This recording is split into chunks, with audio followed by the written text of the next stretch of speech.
tyre është një hap pozitiv, por nuk do të thot asnjë gjë, ashtu siç tha dhe ministri gjerman në takimin në Shqipëri, në qoftë se reforma të tilla tepër të rëndësishme, siç është funksionimi i shtetit të drejtës, pavarësia e institucioneve, sidomos independenca e drejtësisë për të garantuar të gjitha proceset e rregullta dhe funksionimin e shtetit ligjor në Shqipëri, do ta bëjnë të pamundur integrimin e Shqipërisë pavarësisht vullnetit të mirë, pavarësisht përpjekjeve që mund të bëhen.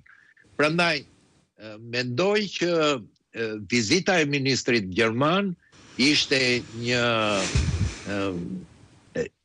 vulosja e gjithë asaj çfaqjes së madhe në Bruksel, sepse përfaqësuesi i vendit më të rëndësishëm tha se cilat janë jo vetëm detyrat e shtëpisë, por cilat janë ato reforma të domosdoshme që duket për vendet europiane që Shqipëria është shumë larg. Vizita që bëri dhe takimi që bëri me përfaqësues të prokurorisë të posaçme tregon edhe një herë që Bashkimi Evropian gjithmonë më shumë po e shikon tendencën që ka ky institucion që të intimidohet, të varet, të drejtohet në një farë mënyre nga pushteti politik në Shqipëri, i cili fatkeqësisht ka prishur të gjitha balancat e nevojshme në funksionimin e shtetit drejtës në Shqipëri. Ne tash në përpjekjen për të mbyllur kapitujt njëri pas tjetrit, natyrisht do duhet të merren hapa konkrete të reformave që kërkohen. Nuk ka shumë informacion në opinionin publik për hapa teknik dhe për pasojat e drejt për drejta që do të ketë secili nga këto.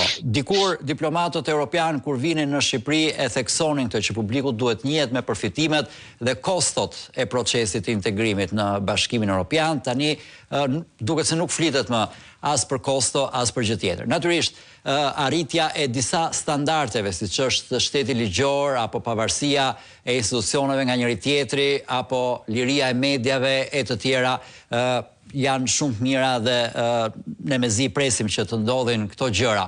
Por dua të kujtoj që Bashkimi Evropian, zoti Nesho, në origjinë dhe në thelb të tij është një bashkim tregtar, para se të jetë një bashkim për demokracinë apo për gjëra të tjera. Ne për shembull nuk kemi dëgjuar dhe ideja është e tregut, një treg më i madh është më mirë për bizneset. Ne zakonisht nuk e kemi analizuar shumë këtë, çfarë do të bëjnë bizneset tona në këtë tregun e lirë të Bashkimit Evropian dhe si do të mbijetojnë ato, çfarë do të bëjnë bizneset e bujqësisë apo bizneset e industrisë që i kemi të dyja në recesion. Edhe kryeministri për shembull nuk kemi dëgjuar ndonjëherë që tu drejtohet bizneseve që tani ju do keni një treg prej 100 milion konsumatorësh në të gjithë BE-n. Ai zakonisht është drejtuar shqiptarëve, ju do të keni pasaportën europiane.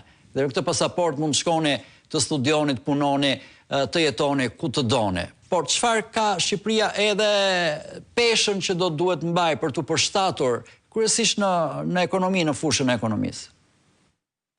Pyetja tuaj është kërkon disa përgjigje, zoti Paruca, dhe mendoj duke nisur nga kjo e fundit që kryeministri shqiptar as nuk futet në detajet të tilla, të cilat janë të rëndësishme, sepse këto janë pikërisht ato përfitime që vendi do t'i ketë të prekshme duke u futur në Bashkimin Evropian. Por vetë ai nuk e beson, sepse ky do t'jetë një realitet i shpejt. Pse? Për arsye se është çështja